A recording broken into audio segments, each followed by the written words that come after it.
सवाल ये है भारतीय जनता पार्टी के, देखो मुझे हंसी आ रही है अजय आलोक जी पे। मैं तो कह रहा हूँ अजय आलोक जी, आपको इतनी टेंशन है तो आप कह रहे हो रिजाइन कर दो, सब लोग वापस चुनाव करा दो। भैया दोबारा लोकसभा चुनाव मत करवाना। 240 आए हैं ना, 40 भी नहीं आएंगे। जनता जान गई है कि भैया अरे भाई अपनी सहती से रिजाइन करो ना। जनता की बात सवाल आप उठा रहे हो, करा के तो देख लो दोबारा चुनाव, अपनी सहती से रिजाइन कर दो, करवा लो। 40 नहीं आएंगी, मैं तुम्हें गारंटी देता हूं। उत्तर प्रदेश में 33 आ गई, 3 नहीं आएंगी। लिख के ले लो, कहो स्टाम्प पेपर दे दो, नहीं तो कल चुनाव करवा लो। 3 नहीं आएंगी, मैं बता दे रहा हूँ। बीजेपी को देश की, उत्तर प्रदेश की जनता देखना नहीं चाहती। हारी तो भारतीय जनता पार्टी है।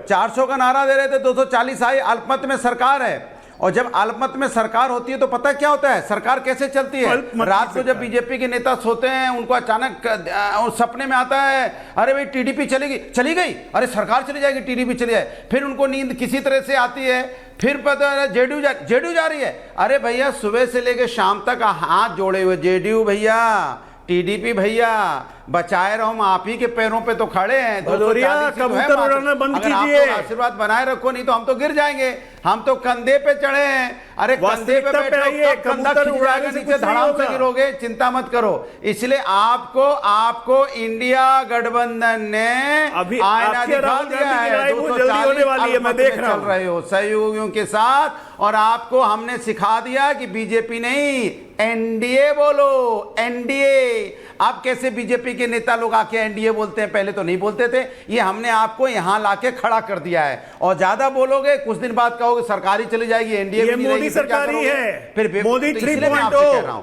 सवाल नहीं, सुनिए, सवाल का जवाब लीजिए। आपके बीच में नहीं बोला, आप जवाब ले लीजिए। जुगाड़ से सरकार है, कब तक जुगाड़ चलेगा पता नहीं, आपको भी नहीं मालूम है। और कितने टेंशन में रहते होगे आप ही जानते हो। और मैं तो अपने हमारे जो टीडीपी साथी हो, जेडीयू वाले साथी, उनसे कहेंगे भैया आप हमारे मित्र हो, आप जिनके साथ बैठे हो, ये तो पार्टी यूपीए 2 में भी आपको नहीं लिया था, आपकी तो ये हैसियत थी। नहीं, ये तोड़ देंगे। अजय जी आ रहा हूं, दीपक जी आ रहा हूं, अनंत जी आ रहा हूं। नहीं, ये तोड़ देंगे, आपकी पार्टी तोड़ देंगे। ये लोग बोले हैं जो पार्टी तोड़ के एक पार्टी को 2 भाग में बनाने की प्रोफेसर साहब, अब मैं आपको प्रोफेसर बोलूं, बर्फ वाला बोलूं कि मॉडल बोलूं, अब मैं भी कंफ्यूज हो रहा था। रिलैक्स, 2 भाग में बांटने की अनुराग जी, पता नहीं, वो उनका मैंडेटरी है। अरे वो उनका मैंडेटरी है। मल्टी रखो भाई, मल्टी रखिए। अनुराग जी देखिए, सवाल ये था अनंत विजय जी, एक सेकंड आ रहा हूं। अनुराग जी प्लीज, आपने बोला सर, बोला आपने अनंत विजय। अरे अनंत विजय जी क्या कर लेंगे, सवाल का जवाब तो ले लो। अरे तो आपने इतना तो भूमिका बनाते हैं आप, बीजेपी के सीटें पढ़ेंगे। अरे इतनी आप भूमिका बनाते हैं, देने लायक ही नहीं हो यार। मुझे बोलने तो दीजिए। बोले तो कितना बोलिएगा, बोलिए। भूमिका नहीं हो, बीजेपी वाले टोक रहे थे तो क्या करें, मुझे तो। अच्छा बोलिए। जब वो टोकते हैं तो हमें उनको, अच्छा गोल नहीं घुमाना, पॉइंट पे आइए, टोकना का पॉइंट पे आइए। ईवीएम पे क्यों आ रहे हैं, ईवीएम का राग फिर क्यों अलाप रहे हैं। मैं तो इनसे कहता हूं ईवीएम इलेक्ट्रॉनिक मशीन है भाई, यहाँ पे टेक्नोलॉजी ऑफ ग्रिड होता है। आपने देखा होगा घंटों लोग लाइन में खड़े रहते हैं, ईवीएम खराब हो जाती है।